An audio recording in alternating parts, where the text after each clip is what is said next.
Hello my dear student, আজকে আমাদের যে ক্লাসটা কন্টিনিউ করবো এটা হচ্ছে স্টেবিলিটি অফ কার্বোক্যাটায়ন। দেখো আমরা জানি কার্বোক্যাটায়ন জিনিসটা হচ্ছে কার্বোক্যাটায়ন মানে যেটা কার্বনের উপরে যদি পজিটিভ চার্জটা থাকে তখন এটাকে বলা হয় কার্বোক্যাটায়ন। কার্বনটার উপরে যদি পজিটিভ চার্জ থাকে এটাকে বলা হয় কার্বোক্যাটায়ন। কারণ আমরা জানি কার্বনের ভ্যালেন্সি হচ্ছে 4, ইলেকট্রনিক কনফিগারেশন হচ্ছে 2 and 4। এখন যদি 2 and 4 থেকে অক্টেট ফুলফিল করার জন্য কার্বনটা হয় 4টা ইলেকট্রন গেইন করতে পারে অথবা 4টা ইলেকট্রন লুজ করতে পারে। এবং 4টা ইলেকট্রন যদি গেইন করে তাহলে কার্বনের উপর নেগেটিভ চার্জ হবে, এটাকে বলা হয় কার্বন প্লাস অ্যানায়ন। একসাথে বললে আমরা কার্বন আয়ন। আর যদি ইলেকট্রন লুজ করে দেয় তাহলে কি হবে, কার্বন উপর প্লাস থাকবে, দ্যাট ইজ কার্বোক্যাটায়ন। এখন কার্বোক্যাটায়ন তাদের ক্লাসিফিকেশন যদি করা হয় এটা হচ্ছে 3 টাইপসের কার্বোক্যাটায়ন পাওয়া যায়। আমরা 1 ডিগ্রি or এটাকে বলা primary carbocation, 2 degree or secondary and 3 degree or tertiary. তো মেইন কথা হচ্ছে 1 ডিগ্রি কার্বোক্যাটায়ন কাকে বলে। তো 1 ডিগ্রি কার্বোক্যাটায়ন হচ্ছে যে কার্বনটার উপর প্লাস থাকবে, আমি পার্টিকুলার যে কার্বনটা ওই কার্বনটা যতটা ডিফারেন্ট কার্বনের সাথে কানেক্ট থাকবে। স্যার এখন আমাদের কি কার্বনটার উপর যদি প্লাস থাকে এখন এটার সাথে যদি একটা মাত্র কার্বন কানেক্ট থাকে তখন এটাকে বলা হয় কি 1 ডিগ্রি। ঠিক আছে, এখন পার্টিকুলার যদি কার্বনটা যদি দুইটা কার্বনের সাথে কানেক্ট থাকে it is called 2 degree and তিনটা কার্বনের সাথে কানেক্ট থাকে ইট ইজ কল্ড 3 ডিগ্রি। এবং দেখো CH2 এই কার্বনের প্লাস আছে, এখন কার্বনটা জাস্ট এখানে রাউন্ড করে দেখা হলো এই কার্বনটার সাথে কানেক্টেড, জাস্ট অনলি ওয়ান কার্বনের সাথে কানেক্টেড, সেজন্য এটাকে বলা হয় 1 ডিগ্রি অর প্রাইমারি।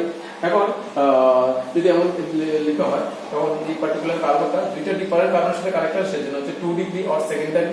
আর এবার তিনটার সাথে 1 2 3 তিনটা ডিফারেন্ট কার্বনের সাথে কানেক্টেড, সেজন্য হচ্ছে 3 ডিগ্রি অর টারশিয়ারি। বা টু ভ্যালেন্সি এর জন্য হাইড্রোজেন দিয়ে ফুলফিল করে দেওয়া। ঠিক আছে, তো এটাকে আমি শর্ট ফর্মে লিখলে কি দাঁড়াচ্ছে CH3 CH2, এখানে দুইটা CH3 আছে সেজন্য CH2 হোল 2 CH, আর এখানে তিনটা আছে, একটা CH3 এখানে একটা CH3 এখানে তিনটা CH3 সেজন্য হোল 3 CH, এটাকে বলা টারশিয়ারি অর 3 ডিগ্রি কার্বোক্যাটায়ন। এখন একটা জিনিস, কার্বোক্যাটায়ন স্টেবিলিটি ডিপেন্ড করে নাম্বার অফ আলফা হাইড্রোজেন। যে কার্বোক্যাটায়নের মধ্যে আলফা হাইড্রোজেনের নাম্বারটা বেশি হবে ওই কার্বোক্যাটায়নটা হবে মোর স্টেবল। এখন আলফা হাইড্রোজেন জিনিসটা কি ফাংশনাল গ্রুপ, এখন সি সে আমি সি যে কার্বনটার প্লাস নিয়ে নিয়েছি, সে এই কার্বনটা হচ্ছে আমার কি মেইন ফাংশনাল গ্রুপ, এটা হচ্ছে মেইন ফাংশনাল গ্রুপ। যদি আমি জাস্ট এটা ইমাজিন করি তাহলে ফাংশনাল গ্রুপের নিয়ারেস্ট যে কার্বনটা ওইটাকে বলা হবে আলফা কার্বন। আলফা কার্বনের সাথে যে অ্যাটাচড যে কার্বন থাকবে এটাকে বলা হয় বিটা কার্বন। বিটা কার্বনের সাথে অ্যাটাচড যে কার্বন থাকবে এটাকে বলা হয় গামা কার্বন। গামা কার্বনের সাথে অ্যাটাচড যে কার্বন থাকে এটাকে বলা হয় গামা কার্বন। এখন আলফা কার্বন যদি হয়, আলফা কার্বনের সাথে অ্যাটাচড যে হাইড্রোজেন গুলো থাকবে they are called alpha hydrogen. Same ভাবে বিটা কার্বনের সাথে অ্যাটাচড যে হাইড্রোজেন, বিটা হাইড্রোজেন আছে বিটা কার্বনের সাথে, সেজন্য এটাকে বলা হয় বিটা হাইড্রোজেন। গামা কার্বনের সাথে দুইটা হাইড্রোজেন আছে সেজন্য হাইড্রোজেনগুলিকে বলা হয় গামা হাইড্রোজেন। এবার পরে gamma prime, gamma double prime, gamma triple prime. ঠিক আছে, আর এখানে একটা ক্লু লেখা আছে, ক্লুটা আমার ইম্পর্টেন্ট, ক্লুটা মনে রাখতে হবে। That is alpha hydrogen proportional to the stability. That is number of alpha hydrogen যত বেশি থাকবে ওই কার্বোক্যাটায়নের স্টেবিলিটি তত বেশি হতো। সেন্স এখন দেখো এই যে কার্বনটা এটার সাথে কতটা হাইড্রোজেন কানেক্ট আছে, আলফা কার্বন যেটা বললাম এটার সাথে তিনটা ডিফারেন্ট কার্বন কানেক্ট আছে, সেজন্য এখানে হচ্ছে এটা 3 alpha hydrogen, here 6 alpha hydrogen, here হচ্ছে 9 আলফা হাইড্রোজেন। স্যার দেখো আমি এখানে করানো হলো এটার সাথে এটা তো হাইপার কনজুগেশন। এখন যেখানে নাম্বার অফ আলফা হাইড্রোজেন বেশি থাকবে দ্যাট ইজ এখানে আছে 3 আলফা হাইড্রোজেন, এটা হচ্ছে 3 আলফা হাইড্রোজেন, আর এখানে হচ্ছে কি 6 আলফা হাইড্রোজেন, আর এখানে হচ্ছে কি 9 আলফা হাইড্রোজেন। তাহলে আমরা নরমালি দেখতে যদি পারি তাহলে 3 ডিগ্রি মধ্যে 9টা alpha hydrogen, 3 degree is most stable, then হচ্ছে 2 ডিগ্রি, দেন হচ্ছে কি 1 degree. Clear, 3 degree most stable, then 1 degree, then 2 degree, then হচ্ছে 1 ডিগ্রি। এখন কার্বোক্যাটায়নের স্টেবিলিটি আবার ডিপেন্ড করে, এটাকে আরেকবার যদি এক্সপ্লেইন করা হয় এটা হচ্ছে hyper conjugation, hyper conjugative structure. Hyper conjugation means ওই কার্বনটাকে যে প্লাস আছে এটাকে স্টেবল করার জন্য যে হাইড্রোজেনগুলি পার্টিসিপেট করে, এখানে তিনটা হাইড্রোজেন আছে তাহলে চান্স আছে 3 টাইমস, এখানে হচ্ছে 6টা আলফা হাইড্রোজেন আছে সেজন্য এটাকে চান্স বলা হয়। এটাকে কতটা আছে 6 টাইমস, এখানে হচ্ছে 9 টাইমস, 9 আলফা হাইড্রোজেন আছে 9 টাইমস।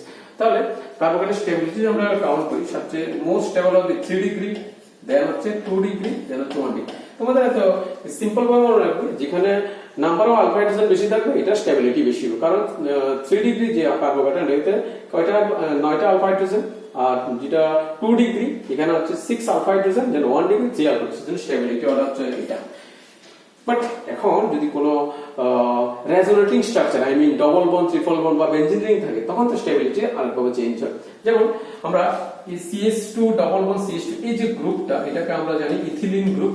এখন ইথিলিন গ্রুপ বা ইথিলিন কম্পাউন্ড বা এটা ইথিন বলা হয়, ইথিন থেকে যখন একটা হাইড্রোজেনকে মাইনাস করা তখন যে এই পার্টিকুলার যে গ্রুপটা আসলো CH2 double bond CH bond CH এই গ্রুপটাকে বলা ভিনাইল গ্রুপ অর অ্যাক্রাইল গ্রুপ। কি বলা ভিনাইল গ্রুপ অর অ্যাক্রাইল গ্রুপ, সেজন্য আমি লিখলাম ভিনাইল ক্লোরাইড অর অ্যাক্রাইল ক্লোরাইড। ঠিক সেম ভাবে এই অ্যাক্রাইল যে গ্রুপটা বা ভিনাইল গ্রুপটা এটার সাথে যদি আরেকটা CH2 কানেক্ট থাকে, আরেকটা CH2 যদি কানেক্ট হয়ে যায় তখন এটাকে বলা হয় অ্যালাইল গ্রুপ। এটা কি বলা হয় অ্যালাইল গ্রুপ। ঠিক সেম ভাবে আমি একটা লিখলাম একটা অ্যালাইল গ্রুপ, এই পর্যন্ত হচ্ছে অ্যালাইল গ্রুপ, সঙ্গে কি আছে একটা ক্লোরিন আছে, সেজন্য এটাকে বলা হয় অ্যালাইল ক্লোরাইড। এখন অ্যালাইল ক্লোরাইড থেকে যে ক্লোরিনটা যে রিমুভ হয়ে যায় তখন যে অ্যালাইলিক কার্বোক্যাটাইন ফর্ম, দেখো এটার মধ্যে একটা রেজোনেটিং স্ট্রাকচার পসিবল। কারণ কি, কারণ ডবল বন্ডটা আছে, কারণ পাই ইলেকট্রন আছে, পাই ইলেকট্রনগুলো যদি এখন নাম্বার যদি করে দিই 1 2 3 2 নাম্বার 1 নাম্বার থেকে যদি ইলেকট্রনগুলো 2 নাম্বার দিকে শিফট হয় তাহলে 1 নাম্বারটা হয়ে যাবে পজিটিভলি চার্জ আর 2 নাম্বারটা হয়ে যাবে নেগেটিভলি চার্জ। অলরেডি 3 নাম্বার আগে থেকে প্লাস ছিল, দেন 2 and 3 মাঝখানে একটা double bond, that is one resonating structure allylic carbocation. But এখন যদি আমরা বেনজাইল কার্বোক্যাটাইন নিই, বেনজাইল কার্বোক্যাটাইন স্যার দেখো এটাকে হচ্ছে টলুইন, এটাকে বলা হয় বেঞ্জিনিং এর মধ্যে যদি CH3 গ্রুপ কানেক্ট থাকে এটাকে বলা হয় টলুইন। টলুইন থেকে যখন একটা হাইড্রোজেনকে মাইনাস করা তখন যে গ্রুপটা আসে তাকে বলা হয় বেনজাইল গ্রুপ। গ্রুপগুলো তোমাদের শিখে নিতে হবে আস্তে আস্তে। বেনজাইল গ্রুপ, বেনজাইল গ্রুপের সাথে যে কানেক্টটা আছে Cl যদি কানেক্ট হয় তখন বেনজাইল ক্লোরাইড, এটাকে বলা হবে কি বেনজাইল ক্লোরাইড। দেখো এখন বেনজাইল ক্লোরাইডটা থেকে যদি Cl-টা এলিমিনেট হয়ে যায়, রিমুভ হয়ে যায় বা এটা অ্যাজ এ লিভিং গ্রুপ তখন হয়ে যাবে কি CH2 প্লাস এটাকে বলা হয় বেনজাইল কার্বোক্যাটাইন। এখন দেখো এটাতে অনেকগুলো resonating structure possible. This is যদি আমরা রেজোনেটিং স্ট্রাকচার দেখি 1 2 3 4 and 5, তাহলে 5 রেজোনেটিং স্ট্রাকচার পসিবল হচ্ছে। এখন কার্বোক্যাটাইন স্টেবিলিটি আবার ডিপেন্ড করে রেজোনেটিং স্ট্রাকচার উপর, that is number of resonating structure যত বেশি থাকবে তার স্টেবিলিটি তত বেশি। তো ইন দ্য সেন্স আমরা লিখলাম স্টেবিলিটি অর্ডার অফ কার্বোহাইড্রেট, তাহলে সবচেয়ে মোস্ট স্টেবল হচ্ছে কি বেনজাইল কার্বোহাইড্রেট, এটা 5 রেজোনেটিং স্ট্রাকচার পসিবল হচ্ছে। দেন হচ্ছে অ্যালাইলিক কার্বোহাইড্রেট, দেন হচ্ছে 3 ডিগ্রি 2 ডিগ্রি 1 ডিগ্রি মনে থাকবে। তাহলে মোস্ট স্টেবল বা কার্বোহাইড্রেট হচ্ছে কি বেনজাইল কার্বোহাইড্রেট, দেন হচ্ছে অ্যালাইল, দেন হচ্ছে কি 3 ডিগ্রি 2 ডিগ্রি 1 ডিগ্রি। ক্লিয়ার? এবং তোমাদের একটা কোশ্চেন দেওয়া হলো, দেখো CH3 CBr, এটা তারপর CH3 CH2Br। এখন এই কতগুলো 5 মানে দিয়ে দিলাম 5টা অপশন, এই 5টা অপশনে বললাম তাদের স্টেবিলিটি অর্ডারে অ্যারেঞ্জ করার জন্য। এখন সবগুলির থেকে যখন আমরা বিআরটা এলিমিনেট করি তাহলে এখান থেকে বিআরটা যখন এলিমিনেট হবে এটার প্লাস, তাহলে এটা হচ্ছে কি 2 ডিগ্রি কার্বোহাইড্রেট, যেটা আছে কি একটা 2 ডিগ্রি, দেন এখান থেকে হচ্ছে এটা 1 ডিগ্রি, দেন এখান থেকে যখন বিআরটা বেরিয়ে যাবে তখন এটা আবার 3 ডিগ্রি, দেন এটা হচ্ছে রেজোনেটিং হবে, এটা হচ্ছে। তাহলে আমরা দেখলাম এটা হচ্ছে বেনজাইল কার্বোহাইড্রেট হবে, অ্যালাইল কার্বোহাইড্রেট হবে, এটা 3 ডিগ্রি, এটা টারশিয়ারি, এটা প্রাইমারি, তারপর এটা হচ্ছে সেকেন্ডারি। এখন আমরা অর্ডার যদি অ্যারেঞ্জ করি তাহলে সবচেয়ে মোস্ট স্টেবল কোনটা হবে 4 নাম্বারটা, কারণ এটা বেনজাইল কার্বোহাইড্রেট আছে, তারপর হবে 5, এটা হবে অ্যালাইল কার্বোহাইড্রেট। দেখলাম আমরা দেখো 4 5 দেন 3 ডিগ্রি 2 ডিগ্রি 1 ডিগ্রি করে অ্যারেঞ্জ করা হলো। এই হচ্ছে কার্বোহাইড্রেট স্টেবিলিটিটা, ঠিক আছে? এই হচ্ছে কার্বোহাইড্রেট স্টেবিলিটি। দেন হচ্ছে বাল্কি গ্রুপ, যদি আমরা SN1 কন্ডিশন, SN1 রিঅ্যাকশন কারণ স্টেবিলিটির সাথে রিলেটেড SN1। ঠিক আছে, আজকে ক্লাসটা এই পর্যন্তই। Thank you.